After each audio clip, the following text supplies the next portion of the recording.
Yeah. Welcome to Wrestling Rehab. This is Javier from the Incredible Javier Show. And I want to talk about, my bond with the heels.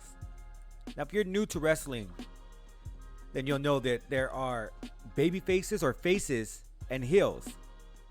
Even as a kid, I always felt more connected to the heels. I think part of it's because of the way I grew up. Seen my father get arrested and didn't really trust authority. This guy had a problem with authority, right? So it was always fun to see those people who had problems with authority get over every once in a while, right? And so some of my favorite wrestlers were people who were arrogant. And I think part of that was because as a kid, I was kind of a timid, scared little guy, right? I really didn't have a lot of bravado or charisma, or really didn't have a lot going for me. I was just a shy little kid. So when I seen people like the $1 Million Man, right, getting whatever he wanted, beating somebody down, stuffing $100 bill down their throat, walking away and laughing, saying everybody has a price, everybody's got to pay, because the $1 Million Man always gets his way. And I was like, wow, imagine to always get your way. Like, for me, that was incredible because I'd never seen somebody always get their way. We've always seen setbacks. We've always seen drawbacks. There was always something that we felt, or I felt like, holding us back from reaching that next level in life, right? So as a kid, when I saw the $1 Million Man getting everything he wanted, I was like, shit, that's tight. When I seen Rick Rude walk up to people and just tell the girls cheer for me, and the girls start cheering for him, right? And then he disrespects their husband in front of them. I was like, oh, this man is disrespectful, and nobody's doing anything about it. He could say whatever he wants and no one will do anything to him. I just love that. Jake the Snake walk around with his snake biting people and scaring the shit out of people. You've seen people who were supposed to be these big tough guys running out of the ring over something that he controlled, which was the snake, right? And I was just like, wow. So those were some of my favorite heels from the 80s. Going on to the 90s, you had Razor Ramon, who basically changed the heel game, right?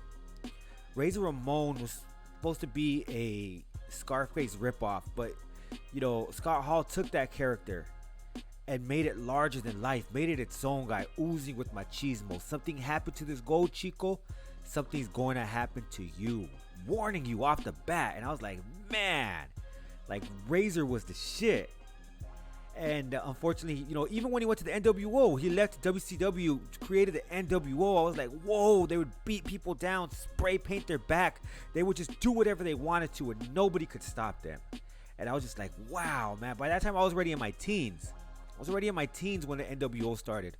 I wasn't really watching wrestling, but I didn't even like WCW. I'm not going to lie. I did not like WCW at the time. But I couldn't help looking at what they were doing with the NWO.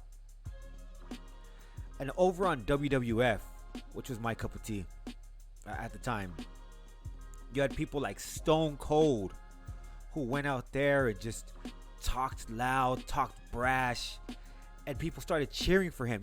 For once, it felt like the rebellion and the rebellious spirit that I had was also being shared by the masses, because people were starting to root for people like Stone Cold Steve Austin. You had people like The Rock.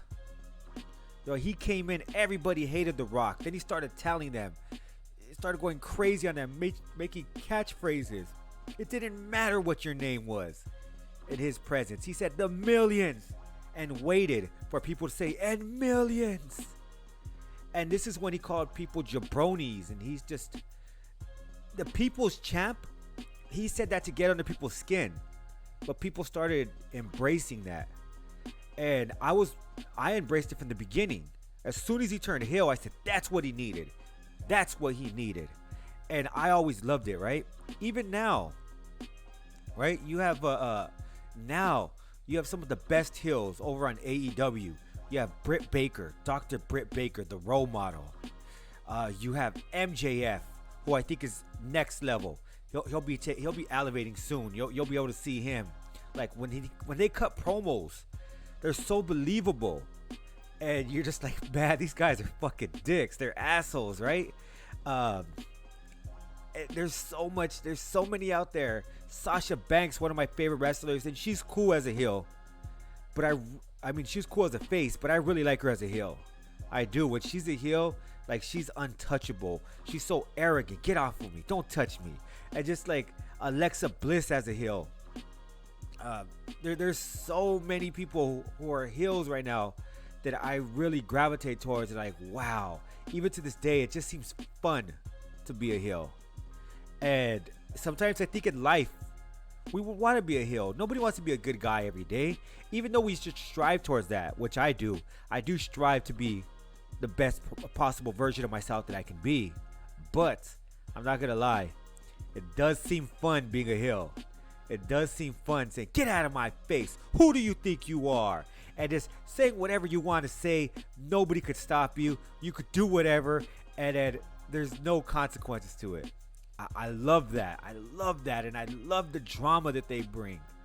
So that's why I've always gravitated toward the heel. And even now that I see a lot of dope faces out there, that there are a lot of dope people out there who are faces, you have heels that look like they're having so much more fun. As I mentioned earlier, MJF, Britt Baker, Roman Reigns. These guys look like they are just having fun out there. They're doing whatever they want, whenever they can, and no one could stop them. Even when somebody does stop them, they could lie and cheat their way out of it. And it's just like, whoa, like, it's not a consequence to them. They don't look worse. People like The Miz, he can go back and forth. It doesn't matter. He can look weak without being perceived as weak because he's a heel. That's his persona. He can get away with cheating. He can get away with taking shortcuts. I don't know. Even as an adult now, like I said, I strive to be the best possible version of that I can be. But I kind of use wrestling to live out that heel fantasy that I have. I'm not gonna lie. There's a part of me that just wants to be a heel sometimes.